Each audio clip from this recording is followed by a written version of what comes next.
namun sebagai pesero komanditer. Jadi bukan lagi sebagai pengurus, tetapi pesero komanditer.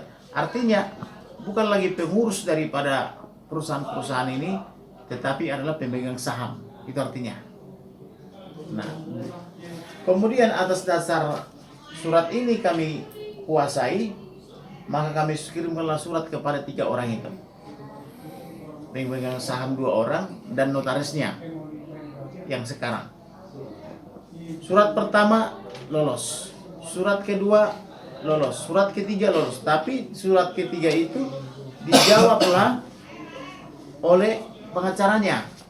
Jadi pemegang saham dan notarisnya menunjuk pengacara yang sama, yaitu Lubis Gani Rekan. Ini dia. Jawaban dari LGS ini atau Lubis dan Rekan ini pada halaman 2 dikatakan seperti ini. Dan karenanya segala sesuatu sehubungan dengan hal tersebut di atas secara hukum telah dianggap atau telah diselesaikan secara final dan mengikat, tuntas dan sempurna. Jadi dia bilang sudah dibayar lunas, tuntas dan sempurna. Maka saya tanya ibu ini, ibu ada terima uang nggak setelah 2001? Tidak ada. Ibu nggak ada menerima uang. Tidak ada. Ibu janji, ya. Kemudian ada nggak ibu diundang lagi? Ada, 2013 ya. Loh, kok sudah dikeluarkan dari pengurus dan pemegang saham 2001, tapi diundang 2013? Kan aneh. Kan sudah tidak pemegang saham, tapi 2013 dia diundang, dimasukkan ke kamar gelap. Gitu ya. Dimasukkan ibu ini ke kamar gelap. Kemudian atas dasar ini, karena pengacaranya tidak tidak menjawab lagi, maka kami laporkan lagi pada kepolisian. 1 harian penuh melapor ini. Ibu juga karena masih ada kegiatan lain, dia pikir melapor sebentar aja, maka ibu ini tidak sampai melihat sampai akhir. Karena jam 5, jam 6 ibu sudah meninggalkan Mabes Polri.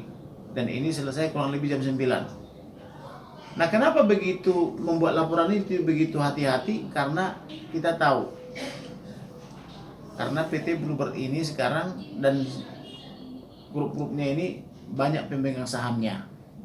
Maka melalui perdebatan yang sangat panjang, melalui SPK, kemudian 3 kali di sini diseleksi, kemudian naik ke atas, diseleksi lagi, kemudian turun ke bawah, bikin laporan polisi dan sebagainya, maka habislah waktu 1 harian penuh. Nah, inilah hasilnya. Telah kami laporkan pasal 372, 374 KUH pidana. Jadi saat ini pemegang saham PT Bluebird dan lain-lain telah kami laporkan ke Mabes Polri. Kami tinggal menunggu surat panggilan untuk wawancara dari Mabes Polri. Nah, untuk selebihnya silakan Ibu menjelaskan. Saya mau menambahkan ya, dalam hal bahwa LGS pengacara pihak lawan mengatakan bahwa ini sudah mengikuti prosedur hukum. Prosedur hukum apa yang dia lewati? Yaitu adanya akte notaris. Kita bisa bayangkan akte notaris dibuat tanpa kehadiran saya dan dikatakan saya sudah lepas. Itu akte notaris. Kalau saya menganggap akte notaris itu harus sah, jangan sekedar bikin. Ini ternyata tidak disahkan. Lalu ini sah atau tidak? Kalau tidak disahkan. Lalu saya ingin komentar lagi masalah dibayar atau tidak dibayar. Kalau masalah dibayarnya, dulu pada saat gugatan perkara ini juga di Pengadilan Negeri Jakarta Pusat itu disebutkan saya sudah dibayar. Saya mengundurkan diri sebagai pengurus tahun 2001. Katanya dibayar 1.999. Kok lucu, 2 tahun sebelumnya sudah dibayar. Saya belum rencana keluar kok sudah dibayar. Itu lucu. Lalu kita lihat lagi. Saksinya adalah sekretarisnya. Sekretarisnya mengatakan gini, kenapa kok dibayar? Karena Ibu Mintarsih menteror terus. Jadi akhirnya dia menelpon Purnomo untuk bayar deh. Terus langsung dibayar. Kok begitu hebat? Langsung bisa tahu nilainya berapa? Jadi ini kan sesuatu yang tidak masuk akal, karena dalam jual beli saham itu kan ada negosiasi harga. Tapi di situ mereka menulis kita sudah membayar dengan nilai yang jauh lebih besar dari sebenarnya. Apa namanya nilai jauh lebih besar? Kalau saya nilai jauh lebih kecil, tapi kok itu dianggap jauh lebih besar, tetap tidak sah karena harus ada negosiasi. Undang pasal-pasalnya ada bahwa harus dibicarakan bersama. Memang secara umum kita tahu jual beli kan harus dengan negosiasi kan, bukan ditentukan sepihak. Dan ini yang terjadi. Jadi akhirnya tetap tidak disahkan oleh Pengadilan Negeri Jakarta Pusat yang harus menginventarisir semua permasalahan perubahan dari sipil.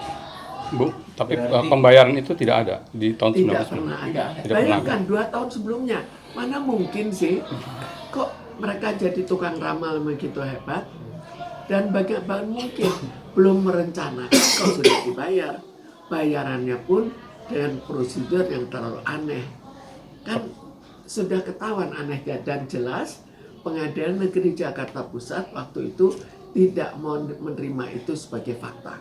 Tapi mereka juga menyebutkan nilainya di tahun 1999 mereka itu. sebutkan nilainya jadi relatif kecil. 15% nilainya hanya 2M. Dari total sebetulnya saham keseluruhannya besar sekali. Tapi kan jadi mereka akhirnya bikin, oh nilainya sekian. Kok bisa menentukan sendiri? Dan yang dibayar itu adalah pembayaran untuk perusahaan-perusahaan lain atau pemegang saham lain.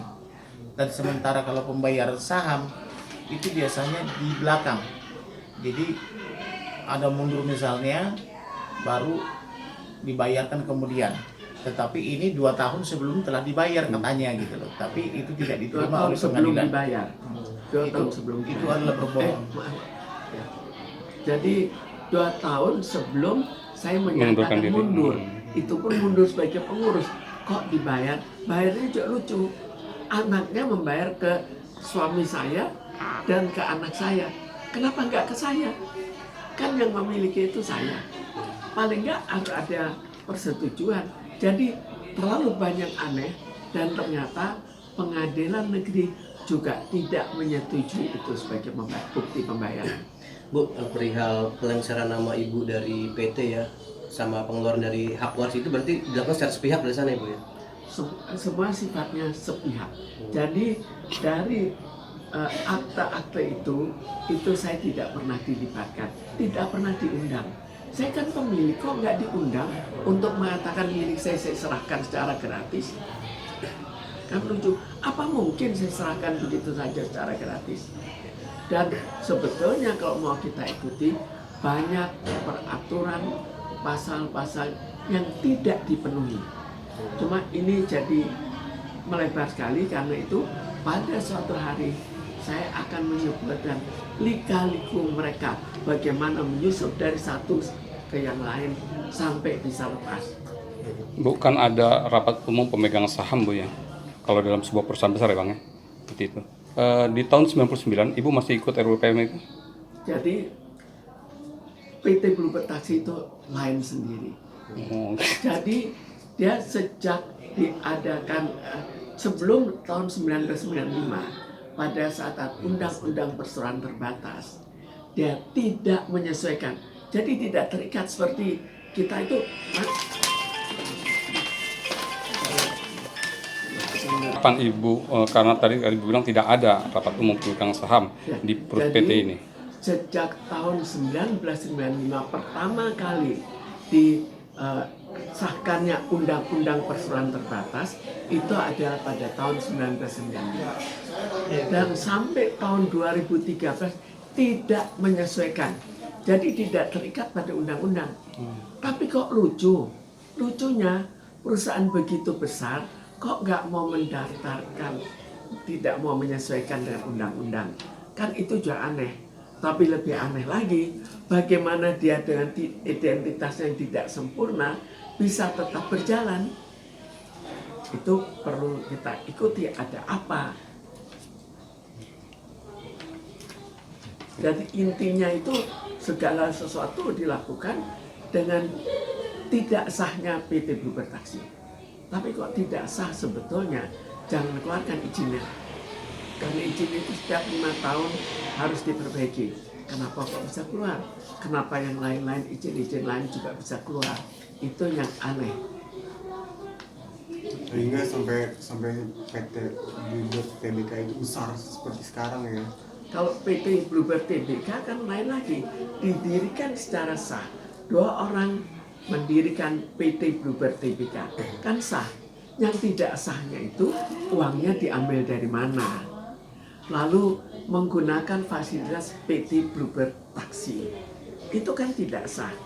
Dan ada peraturan, ada pasal 99, silakan lihat 1B, ayat 1B. Di situ dikatakan, jika kita mempunyai benturan kepentingan, maka kita tidak bisa menentukan untuk perusahaan ini. Jadi dia mengatakan, saya tentukan itu kita pakai dan saya bayar sekian. Kok boleh? Itu kan nggak boleh, secara undang-undang saja juga tidak boleh, tapi tetap dilakukan. Tapi dari pihak PT Bluebird Taxi itu yang membolehkan, give permission itu pihak ada oknum itu. Pribadi sendiri. Jadi yang namanya Purnomo, dia jadi direktur di PT Bluebird Taxi dan di PT Bluebird Tbk. Saya sebetulnya tetap belum dilepas sebagai direktur PT Bluebird Taxi, tapi tidak diajak. Apa boleh? Berarti estafet kepemilikan pemegang saham sampai menyeret nama suami ini kita milih itu bermasalah semua ya menurut Ibu ya? Kalau menurut saya, pertama saya kok bisa keluar ini kan jelas pengadilan kepanitiaan pengadilan negeri Jakarta Pusat keluar. Tidak menyetujui, dan notarisnya sendiri mengatakan ya saya tidak keluar, jadi hak saya tetap ada. Tapi kok bisa dinyatakan hilang dan sampai di PT Bluebird Taxi pun hilang. Alasan mereka ya kalau keluar sebagai pengurus ya semuanya ikut hilang. Pasalnya di mana atau undang-undangnya di mana? Apa ada? Kalau tidak ada, apa boleh mereka karang sendiri? Artinya sejak tahun 2013 ya Bu ya, kalau tidak salah ya, udah tidak ada hak lagi sampai sekarang. 2001 sudah tidak ada hak. 2001. Itu di 15% dari PT Bluebird Taxi. Kemudian tahun 2000 ada saham warisan yang kecil. Itu pun nanti digerogotin lagi. Ada lagi riwayat penggerogotannya. Jadi semua berturut-turut. Karena itu saya tidak bisa, bukannya tidak mau menerangkan, tapi semuanya jadi sangat panjang. Lebih baik kita ke polisi pun saya hanya ambil satu bagian dulu. Berarti dengan kata lain apa yang Ibu perjuangkan hari ini selama ini ingin hak Ibu dari 2001 sampai saat ini kembali gitu Bu, seperti itu Bu. Itu dulu. Ya. Saya baru satu tahap. Oke Bang, kalau secara hukum fokusnya di mana Bang? Kita fokusnya adalah sesuai surat daripada akta notaris ini.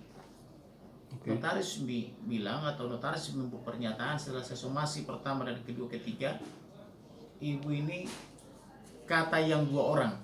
Saya ulang ya, ibu ini kata yang 2 orang telah keluar. Keluar sebagai apa? Kami tanya. Diperiksa catatannya oleh notaris. Keluar sebagai pengurus. Oh ya, pengurusnya mengundurkan diri, yaitu sebagai wakil direktur dan direktur dari CP Lestiari dan The Bluebird. Nah, apakah keluar dari pemegang saham? Oh tidak, maka ditulislah seperti ini. Jadi ibu ini bukan lagi sebagai direktur dan direktur dan wakil direktur, tetapi adalah tetap sebagai pemegang saham. Maka fokus kita adalah maka ibu ini tetap pemegang saham agar bisa nanti diwariskan kepada anak-anaknya. Untuk laporannya sendiri mungkin sudah ada pemanggilan dari pihak pelapor. Laporannya udah berjalan 2 minggu, belum ada panggilan. Mungkin lagi diteliti oleh Mabes, tetapi sampai saat ini belum dipanggil. Biasanya sudah ada panggilan dan klarifikasi. Tapi sampai sejauh ini optimis Bang ya? Apa yang telah disampaikan dengan bukti-bukti yang Optimis ada? dong. Ini kan melapornya itu 1 hari. Diperiksa 3 kali di bawah. Diperiksa di atas lantai 4. Turun lagi ke bawah. Diketik dan sebagainya. Diparap oleh pimpinannya. Maka ini sudah melalui proses seleksi. Dan laporan itu semuanya adalah di Nazgelen. Sudah di Nazgelen oleh kantor pos. Itu bedanya di Mabes dan di Polda gitu. Oke.